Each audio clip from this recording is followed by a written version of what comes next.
மீது விசாரிக்கப்பட்டு சட்ட ரீதியாக நடவடிக்கை எடுக்கப்படும் என்ற அறிவிப்பை இந்த நேரத்தில் தெரிவித்து, எல்லா முதலமைச்சரும் வெளிநாடு போவாங்க, என்ன முதலீடு ஈர்க்க போவாங்க. நம்ம முதலமைச்சர் ஸ்பெயினுக்கு போனார், அங்கே உலகத்தில் உலக நாடுக்கெல்லாம் போகிறார், பல நாட்டுக்கு போனார். ஸ்பெயினுக்கு போனார், ஜெர்மனிக்கு போனார், அமெரிக்கா போனார், துபாய்க்கு போனார், பல இடத்துக்கு போனார். அங்கே கூட தொழில் முதலீட்டு ஈர்ப்பான்னு தான் பார்த்தேன்.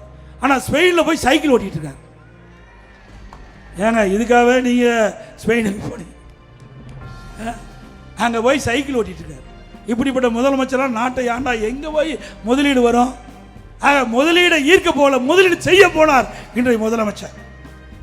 அது மட்டும் இல்லை, இதே ஸ்டாலின் அவர்கள் ஜெர்மன் நாட்டுக்கு போகும்போது அந்த பத்திரிகையாளர் சந்திப்பு நடந்தது. அப்பொழுது 922 புரிந்துணர்வு திராவிட முன்னேற்றங்கள் ஆட்சி பொறுப்பேற்ற பிறகு 922